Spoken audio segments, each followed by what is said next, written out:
This is the C-Clock Classroom Observation Form training video. Watching this video would allow you to fully understand the Classroom Observation Form to evaluate C-Clock faculty members for traditional, lecture, and laboratory settings. The agenda will cover the Classroom Observation Form and the Post-Observation Reflection Form.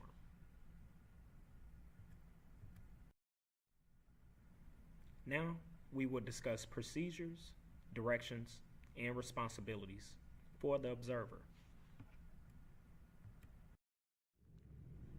Procedures for evaluating C-Clock faculty members. The evaluation process is primarily a tool that is grounded in faculty development to support learning and teaching. Faculty members that have received a rating of satisfactory, which is the equivalent of meeting expectations or better, are now eligible for a second round robin during the course assignment process. We have 5 procedures that are recommended to be followed to ensure fair and uniform application of our evaluation process for C-Clock faculty members. Evaluators should be a vice president, dean, department chair, or a qualified designee. A qualified designee, for example, would consist of an associate dean or program director. 2, classroom observations should be mutually agreed upon or a set of dates between the observer and the C-Clock faculty member. If a date cannot be agreed upon, then the administrator will communicate the date with 2 weeks of notice. We recommend for observations to occur between weeks 4 through 10 during the semester. This is not a requirement. This is more of a recommendation. Colleges, the observer, and the C-Clock faculty member, at their own discretion, can schedule observations outside of the recommended time frame. Observations must be at least 50 minutes in total. Upon the request of the C-Clock faculty member, a laboratory component of the class can be evaluated as well. 4, concerns and comments should align with the ratings. Ratings all should be evidence-based and grounded in the observation. If there is a need improvement or significant concern rating, then it should be accompanied with specific recommendations for improvement. This idea supports reflective practice and the grounded philosophy of faculty development for improving learning and teaching. Lastly, the timeline. Once the observation has been facilitated, the post-observation evaluation reflection should then be completed by the C-Clock faculty member, then return to the observer within 1 week of the observation. We recommend for the C-Clock faculty member to complete the form within 24 hours, but you still will have within 1 week to return that to the observer. The final overall evaluation should then be completed by the observer and returned to the faculty member within 1 week of receipt. The post-evaluation conference between the faculty member and the observer should then be scheduled within a timely fashion after the form has been returned to the faculty member. Directions for assigning ratings. We have a total of 5 potential ratings that can be selected to support high quality teaching and our learning descriptors that are provided. Exceeds expectation, EE. Evidence indicates that the instructor exceeds expectations. So for any exemplar work that is observed during the evaluation, it can then be selected as an exceeds expectation. Meets expectation. This would be similar to satisfactory work in which evidence indicate that the instructor meets expectations and the observer does not identify any specific concerns in a given area. As referenced earlier, if there is a needs improvement or a significant concern, evidence should then indicate the area in which improvement is needed and a detailed explanation of concerns and the type of support that should be outlined in your summary for that particular section. Again, if there is a need improvement or a significant concern, please ensure that you have specific commentary provided in writing of the focus area of concern and what supports are needed in order to outline potential improvements to support learning and teaching. Lastly, not applicable. For this particular section, if you find it to be not applicable, that would then deem this area of instruction that it does not apply to the lesson or the discipline being observed.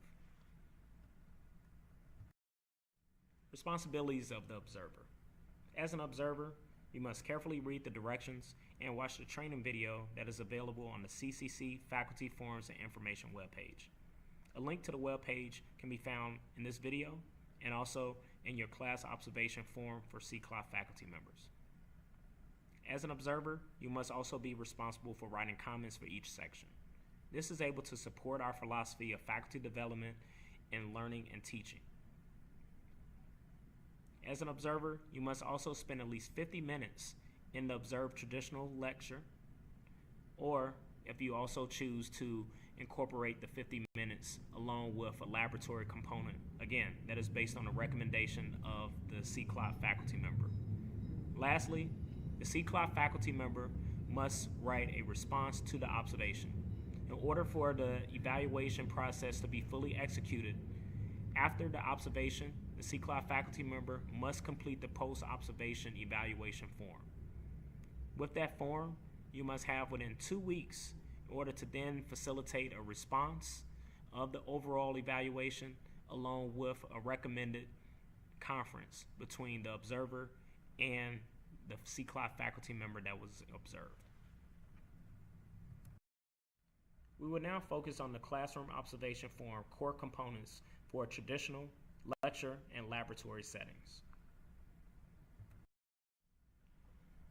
Core competencies regarding the syllabus. This section, the observer will review the educational quality regarding the syllabus. If you think about the purpose of the syllabus, it's pretty much a contract between you and the student. So in that contract, we want to make sure that it has the necessary information in order to set expectation. Part of that expectation, the observer will review the official course description, course prerequisites as is stated in our academic catalog, objectives, course student learning outcomes, our grading system, a variety of assignments. These are things we definitely want to keep in mind as it relates to how the assignments align to the rigor of the course. The course student learning outcomes. Examples are in-class tests, lab reports, essays. Course policies, that may be your administrative withdrawal process, your policy around late work, participation, plagiarism, in which it all plays a role on how it's clearly stated to the stakeholder, that being the student. Adequate information in regard to course content, the required materials, that being textbooks or supplementary materials such as a My Pearson Lab product that is incorporated into the presentation delivery of your content. Adequate information regarding student support, your office hours, academic support services, disability access. Your course outline. Your course outline should display your dates, readings, homework, in-class activities, or any assessments that you may have during the class session.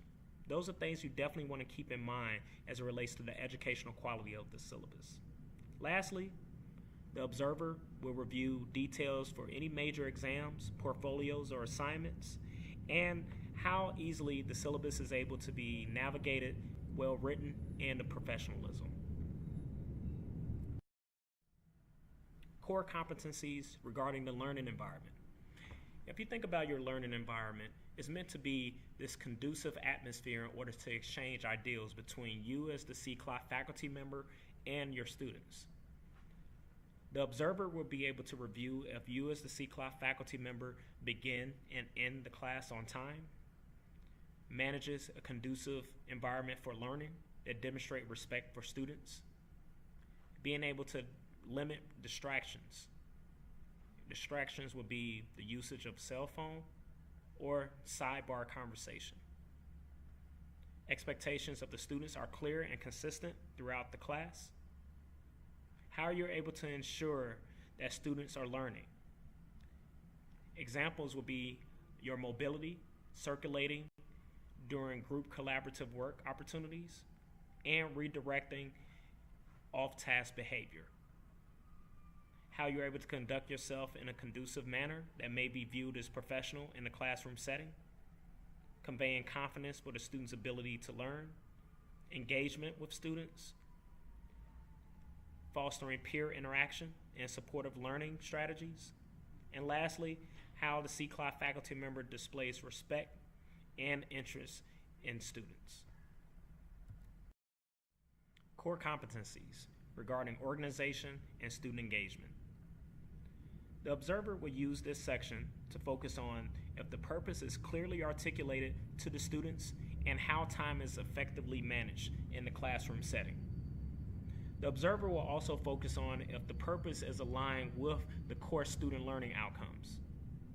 The instructor's command of the subject material, how time is managed effectively in order to create opportunities of learning in a supportive, conducive environment. The observer will also follow up if the instructor helps students grasp challenging material. How the instructor is able to provide relevant examples and clarify points when dealing with big ideas. As students are actively engaged, how the instructor opens and closes a lesson effectively, communication of verbal and written, and lastly, if the delivery of the material is clear with providing directions and response to questions appropriately. Core competencies regarding assessment and critical thinking. During this section, the observer will evaluate the instructor's ability to gauge students' level of understanding, to ensure student learning, and if strategies of formative assessment has been utilized to determine the appropriate pacing and next steps. Whether the instructor is able to help the student assess understanding of new material and new skills, how methods are employed in order to help students develop their communication and how to problem solve, methods of instruction, of active learning and building critical thinking, harnessing the students' intellectual curiosity, understanding challenges of both low order and high order thinking through questioning and guiding students to think deeply, and lastly, how the instructor is able to identify and assess students that are struggling. Post-observation reflection form. Description of class session observed. This section is part of the post-observation reflection form and should be completed by the faculty member or part-time librarian observed. This is the opportunity to summarize by focus on the following items: your purpose of the class session, the intended purpose alignment to the course student learning outcomes or workshop outcomes, the outcomes alignment to lesson organization, and how does that support techniques that was used to deliver content. We also encourage to utilize this section to summarize any information that will provide context to today's class session.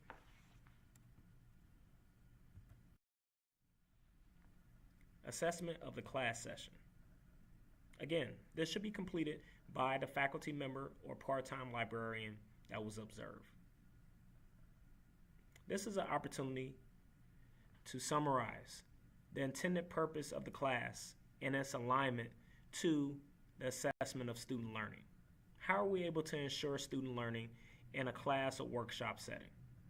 Please reflect on both what went well and what you could have done to improve the class. This all speaks to reflective practice and how we're able to close the loop through the use of assessment.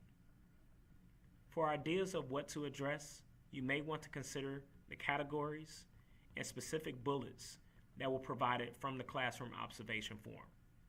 This will provide context and allow you to build commentary that supports your summary and the intended purpose and how you assess your purpose of using the techniques in your class.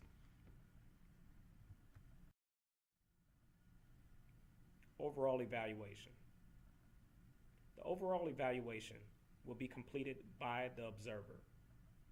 This allows the observer to provide a comprehensive summary incorporating the class observation and the post-observation feedback into one section. The comments will focus on the observation itself, feedback from the faculty member, and also questions for the faculty member. At this time, there will be an overall rating that will be entered into Campus Solutions 9 that would allow for the selection of significant concern, needs improvement, satisfactory, or strong.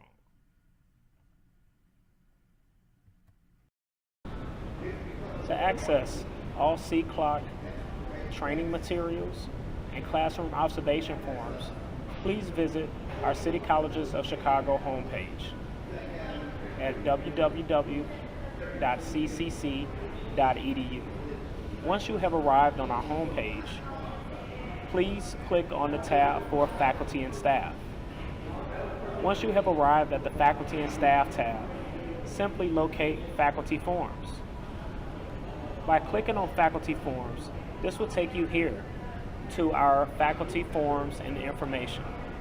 For Faculty Forms and Information, you will see that this is a collection of forms that are commonly used for tenure, post-tenure, CCLOC faculty, sabbatical, and the promotion processes. On this page, you're able to use as a reference for all of your CCLOC needs regarding evaluation.